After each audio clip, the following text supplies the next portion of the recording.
Fala galera, Zavo Lima na área, tamo junto, é isso aí, na nossa sequência completa da nossa série Filosofando na História, é isso mesmo, e agora nós vamos fazer uma sequência, que não vai ser então 2 aulas para a gente poder então discutir aí a filosofia medieval, e nessa aula nós vamos falar sobre Agostinho de Hipona. Roda a vinheta e vem comigo!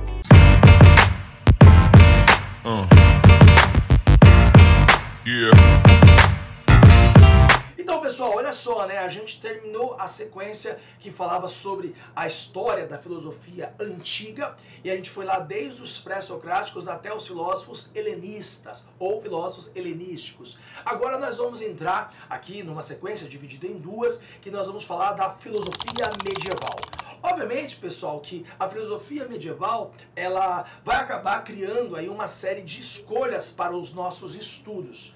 Nós estamos falando, obviamente, de uma história da filosofia nessa nossa série, centrada na ideia de que nós estamos discutindo os principais temas que já caíram, vão cair ou podem cair no vestibular, no Enem e nas grandes discussões filosóficas que é basilar para o entendimento dessa história da filosofia. É óbvio que se a gente fosse aprofundando cada vez mais, e esta é a ideia, né? A gente ter a base para se aprofundar nos assuntos filosóficos, a gente então vai conhecer outros lugares, outros momentos e outras filosofias. Então, para a gente poder pensar o que é filosofia medieval, nós temos que entender uma escolha de conteúdo. Então, nós estamos falando, pessoal, que esta filosofia medieval vai acompanhar um tempo histórico que pega lá, né, por volta do século IV para o século V depois de Cristo, até mais ou menos o século XV depois de Cristo, acompanhando esse mais de 1000 anos de filosofia. Tudo bem? Nesta ideia, pessoal, nós estamos falando de uma Europa ocidental, principalmente. Nós estamos falando, então, pessoal, de uma filosofia totalmente influenciada pelo cristianismo. E quando a gente fala desse mundo medieval, desta ideia de filosofia medieval, nós estamos, obviamente, criando um enredo para entender esse ocidente, essa filosofia ocidental, que vem desde os gregos, passando pelos helenistas e romanos e chegando nesta Europa medieval. Então a gente não vai aqui olhar pelo lado da filosofia oriental, que também é marcada por essa influência grega dentro do mundo islâmico, por exemplo. Há muitos, né, nomes importantíssimos, aliás, vou até citar na próxima aula a importância do filósofo Averroes, que é aí um árabe, dentro do contexto da revisão que ele fez dos escritos de Aristóteles. Mas vamos então pensar, pessoal, que dentro da filosofia medieval nem tudo é trevas. Há uma discussão muito forte de colocar o pensamento da Idade Média, a cultura da Idade Média, como a cultura das trevas e da escuridão, justamente pelo controle que a Igreja Católica fazia dos saberes e do conhecimento. Isso tem que ser colocado dentro da história. Nós estamos falando que os pensadores renascentistas, lá por volta do século XIV, XV, sobretudo do século XVI, mas eles estavam muito próximos desse mundo medieval. E esses pensadores renascentistas começaram então a chamar o mundo medieval de trevas, de escuridão. A escuridão dominada pela falta de conhecimento científico. Isso não está totalmente certo. A gente tem que olhar isso com um olhar histórico. Olha só, depois nós vamos ter uma aula falando sobre o iluminismo. E justamente o termo iluminismo vem de iluminar o pensamento por causa das trevas da Idade Média. Então olhar a filosofia medieval é também olhar dentro de um contexto de que houve um tempo histórico onde o cristianismo, sim, o cristianismo se confundiu como filosofia. Ou melhor, a gente pode usar aqui durante a Idade Média a tese de que esta filosofia é então chamada de teologia, o estudo de Deus, dentro do pensamento filosófico cristão. Tudo bem, pessoal? Entendido todo esse pano de fundo, a gente pode dividir esta filosofia medieval cristã ocidental em 2 grandes movimentos. Nós vamos falar agora sobre Agostinho de Hipona, e ele está dentro de um contexto, né, que nós vamos chamar de a primeira fase da filosofia medieval, que é chamada de patrística. Bom, pessoal, Agostinho de Hipona, ou melhor, Santo Agostinho, porque ele é um santo da Igreja Católica, ele então nasceu na África. E ele tem como lógica as suas atuações antes de se tornar cristão. Ele tinha estudado filosofia, retórica, era um professor e ele era já um cara maduro quando se converteu ao cristianismo. O Agostinho de Hipona, pessoal, ele já era influenciado por filosofias que vinha do Oriente, e dentre elas o maniqueísmo, que discutia a existência do bem e do mal, vivendo numa simbiose. Isso você encontra muito, por exemplo, pessoal, na filosofia oriental chinesa, chamado Yang e Wang, né, o Yin e o Yang, ou seja, o bem e o mal sempre numa simbiose da ideia de que o mundo maniqueísta é movido por ações boas e ações ruins, ou seja, o bem e o mal. Dentro desse pensamento forte que Agostinho já era influenciado, ele se converte ao cristianismo. É interessante pensar a própria vida do filósofo chamado Agostinho, que nasceu lá no século IV depois de Cristo. Ele tem então, obviamente, uma ideia que quando ele se torna cristão, ele vai trabalhar muito bem essa ideia de bem e mal. Vamos tentar entender os principais pensamentos da filosofia agostiniana, dessa primeira fase da filosofia medieval. Bom, pessoal, chamamos de patrística esta ideia de que entre a passagem da Idade Antiga para a Idade Média, né? A Marilena Chauí, que é uma grande filósofa brasileira, ela diz que a filosofia chamada de influência medieval, ou melhor, a patrística, ela vem desde Paulo, lá nas cartas que ele escrevia, Paulo, o apóstolo Paulo, lá na formação do cristianismo primeiro, até mais ou menos o século VIII depois de Cristo. Então todo esse momento entre a passagem da antiguidade, que é a aceitação do cristianismo no mundo ocidental, até a maturação do cristianismo lá no século VIII depois de Cristo, nós temos a ideia de que há um esforço dos grandes sábios da igreja em querer conciliar aquela filosofia grega que era influente, que já existia dentro do mundo greco-romano, para esta entrada de vários povos que estavam chegando ao mundo ocidental dentro do Império Romano. Então todo esse sincretismo que vinha acontecendo na queda do Império Romano e a chegada dos povos chamados bárbaros foi criando uma necessidade dos grandes sábios da igreja de criar um pensamento dentro da igreja, um ensinamento para ser visto como influente, e a igreja fazer debates filosóficos para poder então não só convencer pelo amor, pela conversão que o cristianismo tinha, mas também pelo pensamento racional, a famosa razão grega. É nessa lógica que o esforço desses chamados santos padres, por isso patrística, eles então se esforçavam para poder conciliar a ideia de fé e razão.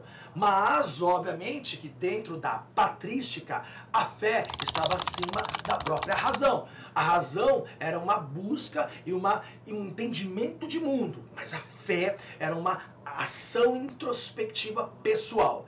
É nesse esforço pessoal dos santos padres, da patrística, que surge então este famoso filósofo cristão chamado Agostinho de Hipona, ou Santo Agostinho.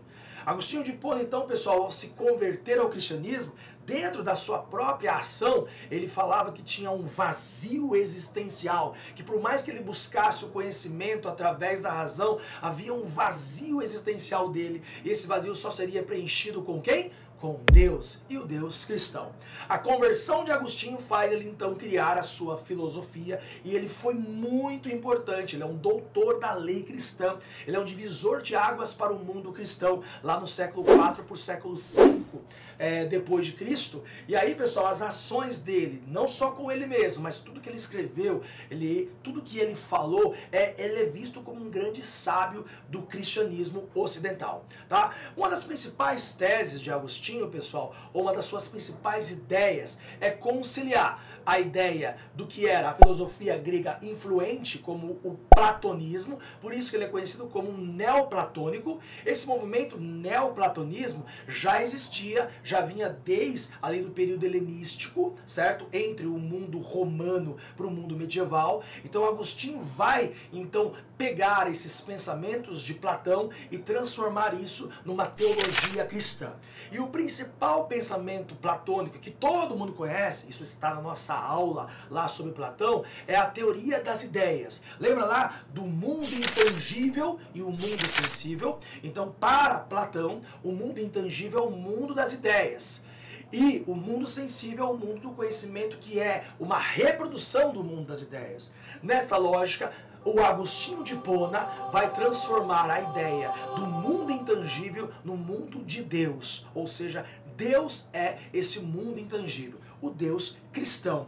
Então, o conhecimento que se tem nesse mundo, que seria então o mundo sensível, ele chama isso, é o pensamento racional. Só que existe um limite para esse pensamento. Então, você não consegue alcançar a chamada razão superior sem a iluminação de Deus. É aí que vem a teoria da iluminação de Agostinho de Hipona. Então, ele divide o mundo em dois mundos, na lógica platônica: o mundo dos homens, é esse mundo então sensível, e o mundo de Deus é o mundo intangível. A razão superior está no mundo intangível e a razão, inferior está no mundo dos homens. Ele fala num livro muito importante, pessoal, chamado Cidade de Deus. Então, a Cidade de Deus é esse mundo que você vai alcançar quando você encontra Deus, e a cidade dos homens é esse mundo degenerado, imperfeito. É aqui que está o pecado e as coisas erradas. E quando você se desprende desse mundo, você chega no mundo de Deus, que seria então o mundo superior, a razão superior. Então, qual é o grande esforço de Agostinho de Hipona, pessoal? Fazer uma conciliação entre fé e razão, mas ele coloca a ideia que a fé é superior à razão, e a fé é o encontro com Deus através da iluminação. Bom, a gente pode discordar disso, mas há muito sentido dentro de um mundo cristão nesta lógica. Tudo bem? Assim sendo, pessoal, a ideia de que ele pegou Platão e trouxe para o mundo cristão, e ele também coloca essa teoria da iluminação. Outra questão muito conhecida de Agostinho de Hipona, ou Santo Agostinho, é a ideia do livre-arbítrio, que é muito famoso nas suas teses. A ideia, então, pessoal, de que Deus, o Criador de tudo, ele é totalmente bom. Então, estar com Deus é estar na bondade. Deus é perfeito e ilimitado, e ele então é totalmente bom. Mas o mal existe, e o mal está na terra. Nesta lógica, pessoal, o mal é a ausência de Deus. Então todo mundo faz aquela pergunta para todo cristão, se Deus criou tudo, ele é onisciente, ele é onipresente, então ele criou o mal. Não, para Agostinho de Hipona, Deus não criou o mal. Para Agostinho de Hipona, o mal é a ausência de Deus. Deus, ele é a perfeição total. Então quando você então aceita ele, você então vai sair do mal. E aí, mas e o mal? E as ações que os homens fazem na terra? É nesta tese de que Deus é totalmente bom, a ausência de Deus é o mal, vem a teoria do livre-arbítrio. Famosa teoria de Agostinho de Hipona, ou seja, nessa luta do bem com o mal, lembra lá do maniqueísmo? Nessa luta do bem e o mal, pessoal, as pessoas escolhem estar com Deus ou praticar o mal. Dessa maneira, pessoal, Agostinho, ele isenta a igreja e a religião, da criação do mal. Então, o mal existe, as pessoas vão buscar ele porque quer. E nessa lógica, fazer o mal só vai gerar coisa errada e você vai se dar mal. E fazer o bem, você vai então caminhar naturalmente para Deus. É aí que vem o famoso determinismo de Agostinho de Hipona, onde Deus é totalmente bom, estar com ele é encontrar o bem, e não ter ele é estar no mal. E isso é uma escolha sua, meu querido, aluna que vai estudar e vai entender essa filosofia. Então, querer Deus é escolha do bem, e não querer Deus é a escolha do mal. Isso é uma escolha sua. Para fechar, pessoal, a última lógica aí, ou melhor, uma das grandes discussões de Agostinho, e isso tem a ver também com a sua experiência própria, é a ideia do amor. Lembra lá do amor platônico, pessoal, de que as pessoas ficavam buscando algo na vida, na terra, e nunca conseguiam encontrar o amor perfeito, porque o amor perfeito está no plano das ideias, e quando você encontra um amor aqui na terra, isso te causa uma falta, e você vai buscar outro? Olha só que legal. O Agostinho então fala, pessoal, que o amor dos dos homens é um amor imperfeito. Ele é insaciável. Você vai buscar ele e daqui a pouco você quer buscar outro. Os homens erram, os homens são imperfeitos. Então, o amor verdadeiro, o amor perfeito é o amor de Deus. É o amor sublime. Então, esse vazio existencial seu é acabado quando você encontra o amor de Deus. Então, lembra lá, né? O amor dos homens é um amor imperfeito, está aqui na terra, está nesse mundo dos homens. E o amor perfeito está em Deus. É o amor, né, desse mundo de Deus. Por isso que ele fala da cidade de Deus, onde tudo é perfeito, e a cidade dos homens, onde há a imperfeição.